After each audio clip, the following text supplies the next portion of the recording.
One, two. Zantiang katun mga kalutong se asin waltin na lenduni tenzai reng kan relo du thu ayang sama run hun len relai chuan bo ar zai tin thiamat ton mang se lo ti sak mel ai non par ia tan vul vela o lim ten len du nila mangai na par vulai han khiak la ka tan hian kalo makim nge ya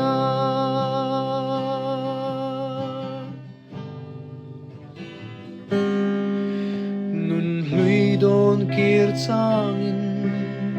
sui lung zong len tri hen rual za leng zina a then an kiu vong vong ke zong ka ngai bang lo ton mang liam ta kha ko kir thei chang hian an moi to silo sak mel ai non par ia tan vul vela o lim ten len du nila mangai na par vulai han thiak la ka tan hian kalo makim nge ya up le cd kum pui sul lo vein par moi tin nan suai thi chu tin lei sing po wai nan chul don si ka ton mang mor ve kha hunin aliam pui ta du ai sam te po hian chin le man nei don lo sak mel ai non par ia tan vul vela o lim tin len du nila mangai na par vulai han khiak la ka tan hian kalo makim nge ya bye bye oh hey talo engamo hey zawna min zaw du ria te nem ran zaw du selina manipur lam defense te bye bye put ne ma vegan ka ti mutui le rem sial ti te mutui le rem sial mui tha VLM ria ti khiang te es ilang sang le tu peka le kazir ai life en ka thang o nong ma wanga ka fel vai chuan emily jong te yom na tak kan nilum kalo ai ve ta how the if see ka sunshine elim chak chuak taite va mel cho em o ka bial pa ka khat mai dong hey nang ma wangin ka bial nu ne ka bial pa nen kan in 20 te kha ngam thina ha tak nge mani o ka zia lo thin mo o ka ti tak ani chonin ngoi dam ro give me 74 bial nu in em do sei lo la nei lo ka ti kha gloria ralte a fel chan sang ni na anti don ani hi lo ti re so nang mani thiam lo ve in fel chon mo man ban te sa zam dung plan mi lo bye bye te tak te ti hv mi lo mutui ve phot mena tai tu mutui le ram hun sang ral te ta ya i life en ve thung ngai to boi tha di kerang mai i life ka en thina mo ram hun sangi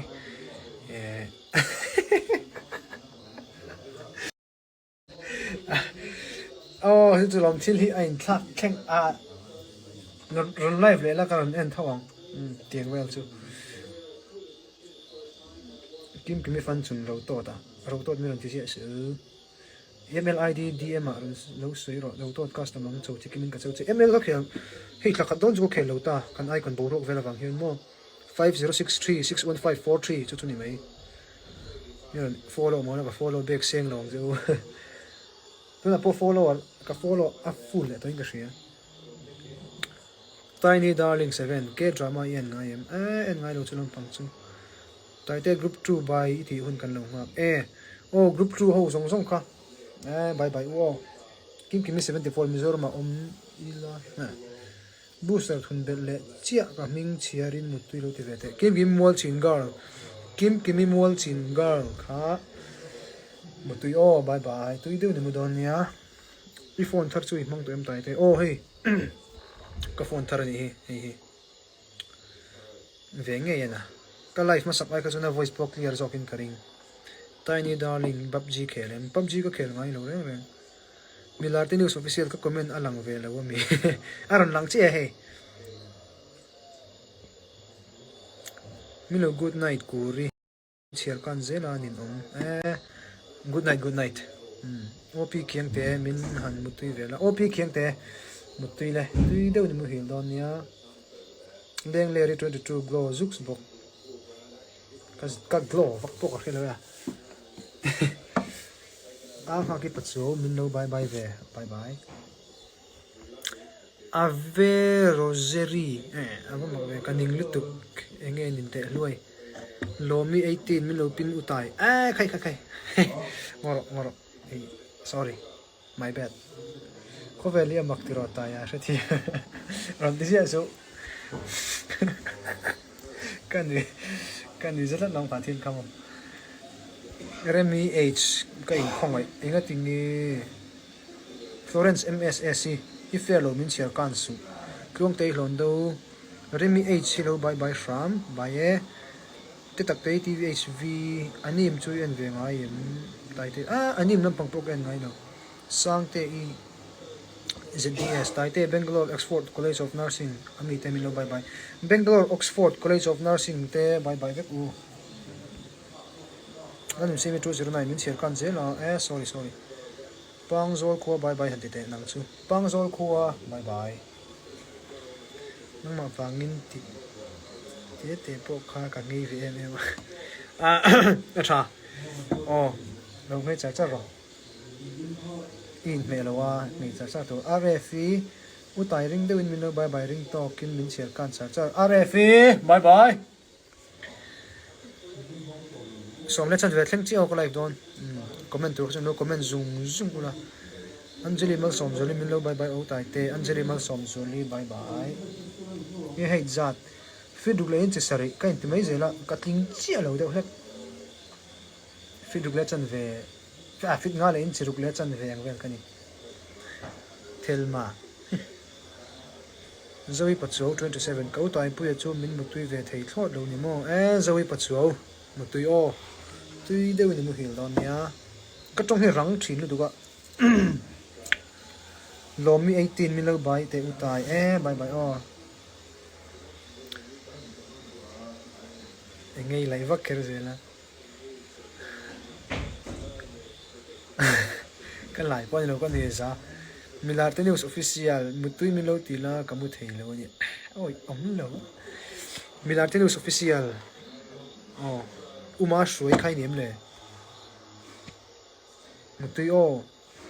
elim chakchok tai te in khua le kan khua KJP in to na mu elim chakchok in khua ngai ni mi khol ring mutui tai te ole mutui ule share zelang som hlui milo bye bye som hlui bye bye Kims Yonggi 07 nu boilian na tin milo bye bye sabve utai te nu boilian na bye bye me ingen te ka lo men lo te u people ka comment amu ve thi lo hey ka chiar to au ong kha ka chiar sak to ho ong kha ka chiar kan te khai no mai thei Jessica ral te min bye bye lo to pro khai Jessica ral te bye bye rin hlui tlumang ai naman tha thei ve sarat lai chun milo butui ve sarat lai chun butui Rebecca mar the future I ha bright zok ei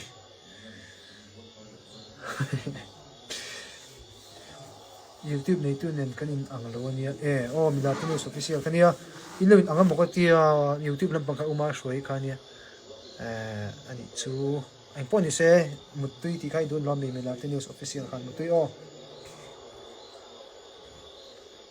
Lucy Saireng pui kan hau shep don mi Elizabeth chon check heu chon check ani musang len hei Hyderabad atanga ia soda nar student fresher ten study tour study hour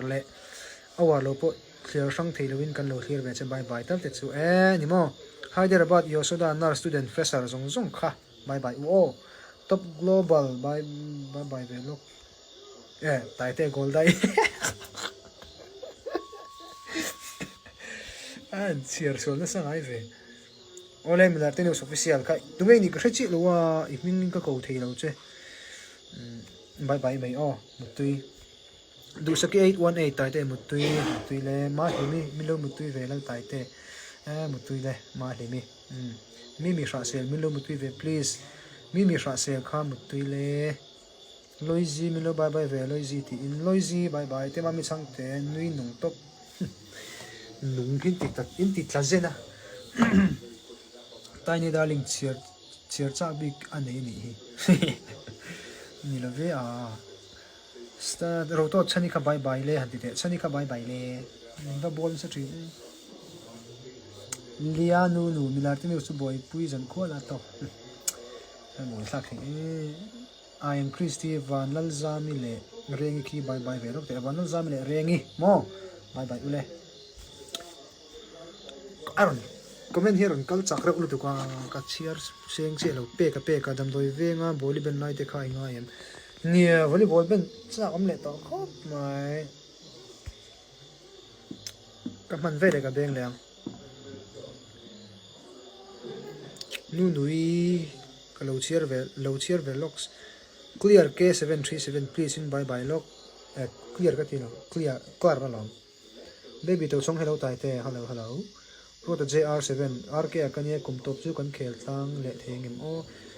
kum top pa poen hun ol kan ei mang po kan che lo ni lal zodin pui Jaipol lama tang mino bye bye ve tu ka ha hiam je Jaipol G Diomi KR8S football engram nei tran Portugal ka tran da tlongte hlondo tlongte hanti te utai te tlongte rin kimi pacho kolasi po local vedolo ai ka du lo wang po ni lo mo ka in thiam lo le tuk ringot kolasi koran kal lo kha nui hi ko khong tha mino bye bye to la nui bye bye Christy bye bye ti vela ka bang don Christy bye bye te tak te music video kan khak le ni music video lampang po hi boy pui kala nei ran lawa mara chu kan dama pathi remati chuan kan ti ve ngai chu Ronaldo or Messi tiny darling Ronaldo hi ka ngai sang beramo Messi ka du thiam ka ti ber thu dongi chu bai to ro dongi bye bye imit mega moi Rebecca chutia mani Zomi 18 mutui ole mutui le lal zodin pui bye bye ve zuk bye bye nit sari alo me shoi ren thlei ramte for hi lo bye bye ve la ramte bye bye zorin zote ti vero zote bye bye mirin tharveng mi hian min lo bye bye ve te mirin din tharveng bye bye luni chak chu mol thei bye bye luni chak chu kha beka daski lak thri bi ve lak lam pang poni che lo ram thang ha kim utai te min lo bye bye ve bye bye betsubi bin mutui har to mai se betsubi mutui le GGMU plus Portugal adiksi tan tiny darling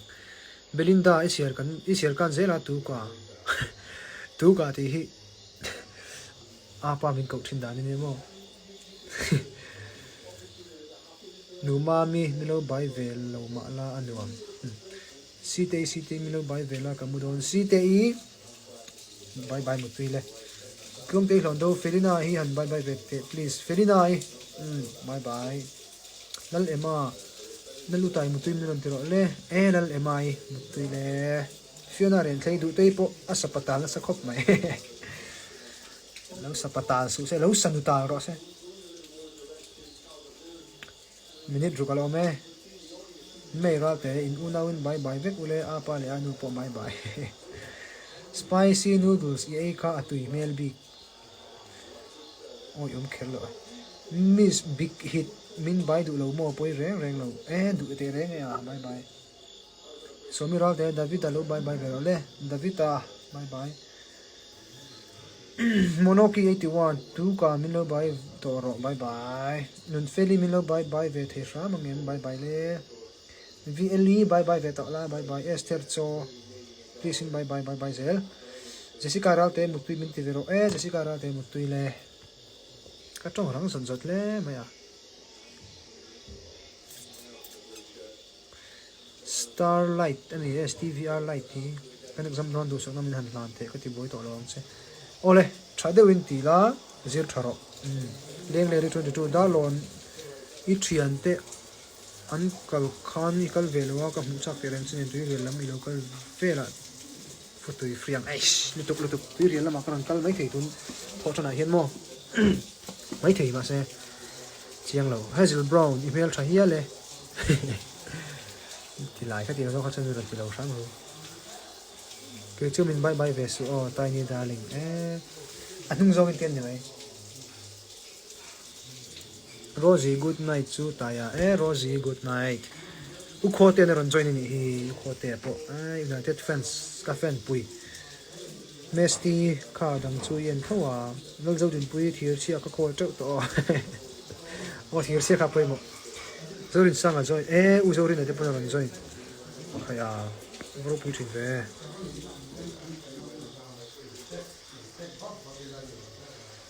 zeti kimi iswal mai ti ringot dar som le chan verik don po hei sang di za seri ten kan na view ni aro pui ka ti mo ke ma hen aro pui ka ti khop mai thina na vun chui lo tel lawa kho te nia ka chung te ka sa ve ni ka mo kan khu ate ron ho chen kher tom si lawa sunday tal chu min cham pui ve am chu ti moi ka za box moi phe chu ka be biak po kai thung to tiang khop chon ka za mo la rebro ti ma 27 it's here chin kha ti top 0 ro to a ti top 0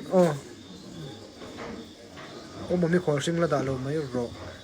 lo leng le ro lo leng ro mi dang po kha lo leng ro life ai chonin mai chna ni ron hu la mo a chia Ruthi is Somi, Ruthi Nguri Sylvia. Good night, Ruthi, please. Invite Han, good night. Kimi, PC July. Oi, out to bro. Ari, to thauki. Uzori na, Taite ram hunno, tai fence zong han bye bye. Ram hunno ta, milo chantu. Ka fence han ti ve khang lang ti mo, ka zak le thina. Milo chantu zong te, bye bye ve gule. Priscilla Kim min mutui vela tai pui Priscilla Kim ka mutui le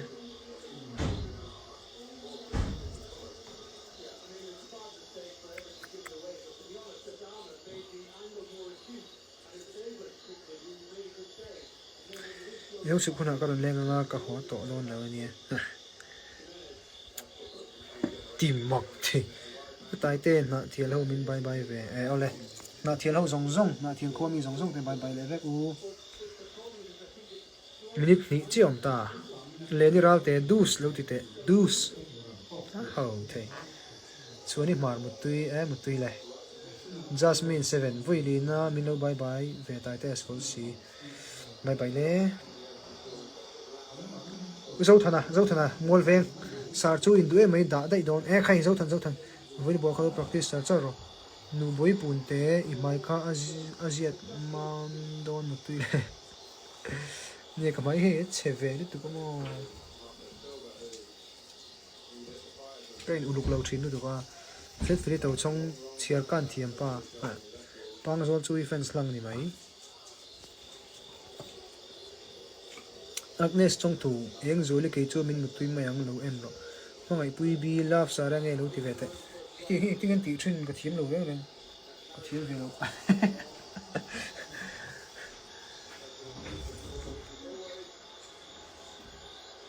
disikara del san in bok lang kamutui mutui u rem roti ka mangai 10 minuti please akai ngoro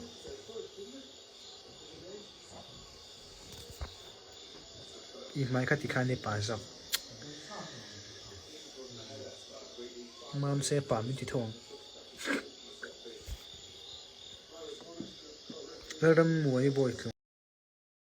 so let's very ta du tok phut meng o it's a vai mutui fik ole zania tui deu nin mu hi langa nak tu zinga mut on deuin mut fu deuin in tho vek don nia nak tu san de ya kan dama pathin remati chuan kan in khom vek anga iro chuan nekina zantang ate kan lain mule zaw don nia nak tu zan lama life karon tum leang ase pathin na kan satong sunday zan te ni simo bye bye ule bye bye vek u